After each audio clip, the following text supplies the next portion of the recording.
What's up, guys? This is your Spider-Man Far From Home review and short version. It's pretty great. Marvel did it again.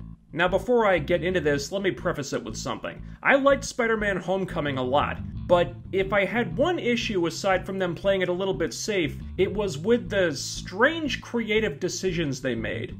Not bad exactly, just strange. Like, there was a character named Liz, but it wasn't Liz Allen from the comics, it was a different Liz made just for the movie. There was a character named Ned, but it wasn't Ned Leeds from the comics, it was a different Ned made just for the movie. And then there was a character named MJ, but it wasn't Mary Jane Watson from the comics, it was a different MJ made just for the movie. So you had all these new people who were basically stand-ins for the characters they were supposed to be. And I ended up liking these new characters, so I didn't make a big stink about the changes, but it was still really weird because why not just use the characters from the comics? Like, why change it if you don't have to, you know?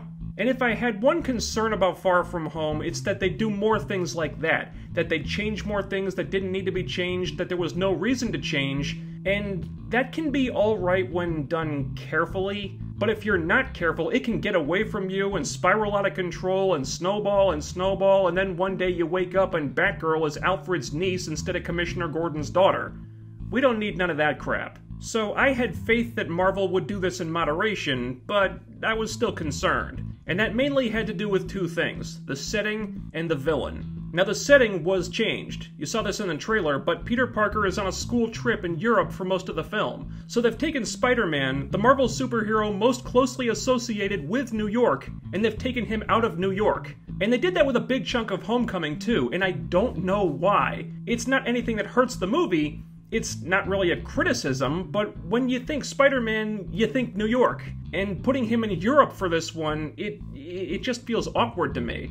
Then there's the villain. This is what I was most worried about. Now, the trailers would have you believe that they were introducing the multiverse concept, and there were going to be these characters and creatures from an alternate Earth because the Thanos snap tore a hole in reality or something, and maybe they were going to do a take on Mysterio from the Ultimate Comics line where he's from a parallel universe and he built a dimensional portal so he could travel to this universe, even though that makes no sense at all because he's an illusionist, so how the hell could he invent a dimensional portal? F*** you, Bendis. So I was afraid they were going to do something like that, which might then open the floodgates for all types of multiverse/Spider-Verse nonsense.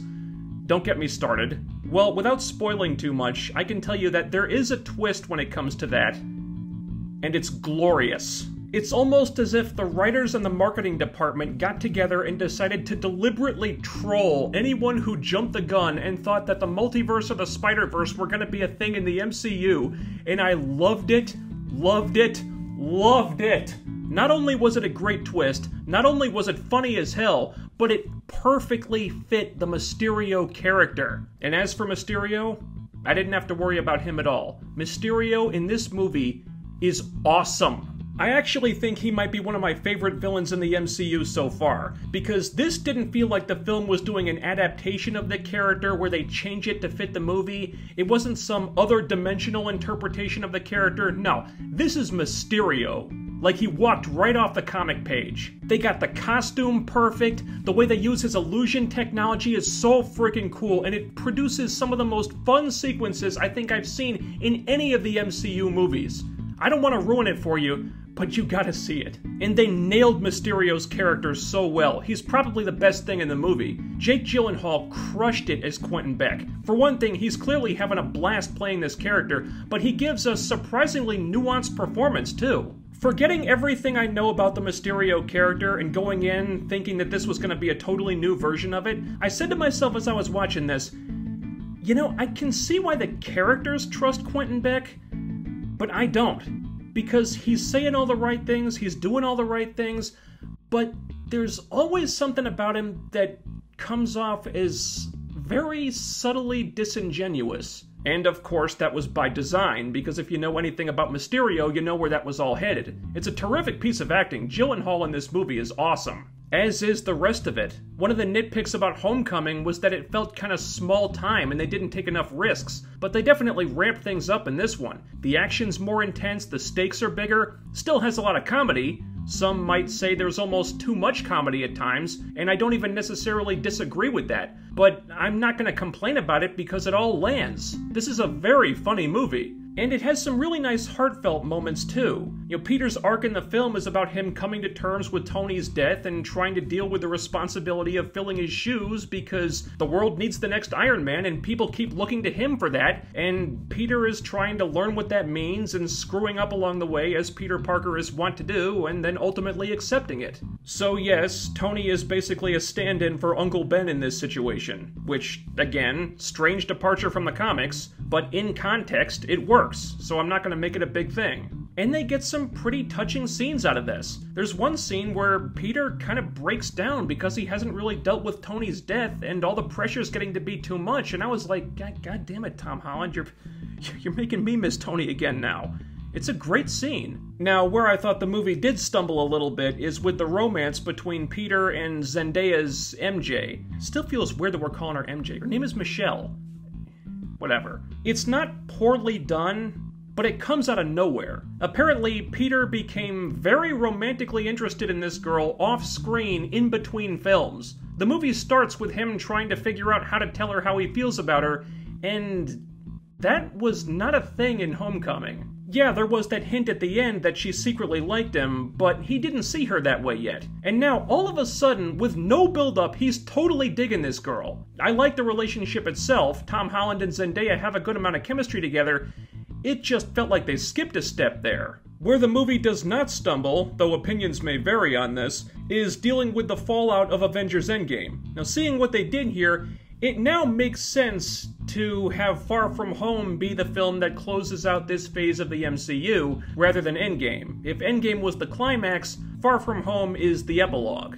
And I get it now, because while Endgame finished on a happy note, it was bittersweet because of the characters we had to say goodbye to. Far From Home deals with those repercussions, but in a more lighthearted way. And while that does feel a little jarring from a tonal perspective, after Endgame, I was in the mood for a good laugh. It felt really cathartic to be able to laugh about the snap and make jokes about the people who disappeared and are now back, and even about the Avengers who died. Now, is it very convenient that Spider-Man's entire supporting cast got snapped by Thanos so they're all still the same age? Yes.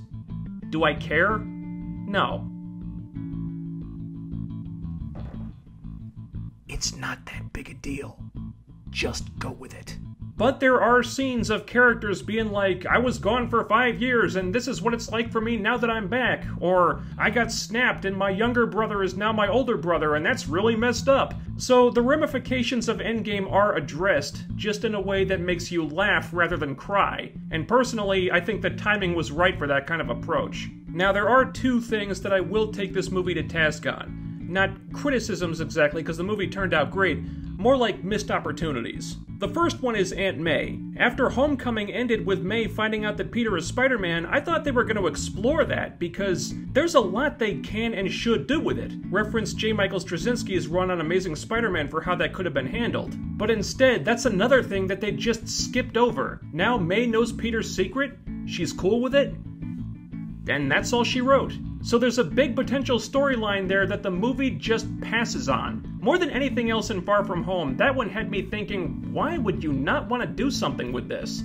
Having said that, it is very refreshing to have an Aunt May who's relatively carefree for a change and doesn't constantly have one foot in the grave like in the comics. And for the record, yes, I do very much approve of the MCU's younger version of Aunt May.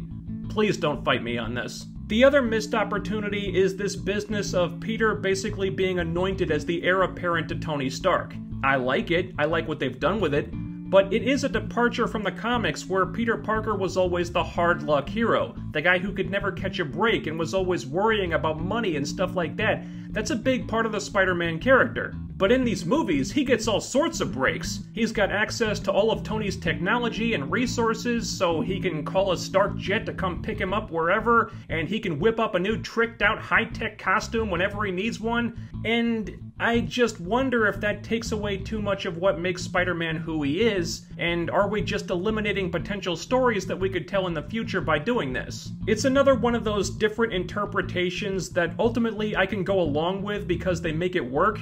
I'm just not sure why the change was made in the first place. And speaking of changes, there's a mid-credit scene and a post-credit scene, and both are insane. It looks like the MCU is going to be a very different place after this one. I'm not sure how these changes are going to pan out exactly, but it's really exciting how this movie ends, and they've got a tantalizing setup for the next sequel. Far From Home is awesome. Like with Homecoming, there are some weird changes made to the source material that feel unnecessary, but they don't feel like they were done for stupid reasons, and in the context of the movie, I'm fine with them. And even though there are one or two missed opportunities there, things I wished had been explored more, not having those things doesn't detract from the film, which I had a ton of fun with. I'm not sure how I'd rank it exactly, but it's definitely one of the best Spider-Man movies in my opinion. So go see it! Let me know what you thought of Spider-Man Far From Home down in the comments below. Also, while you're here, be sure to smash that bell icon and follow me on Twitter using the link in the description box so you'll always be notified about new videos. And most importantly, be sure to like, share, and subscribe because as great a villain as Mysterio was in this movie, the YouTube algorithm is still far more dangerous and you never know when it might...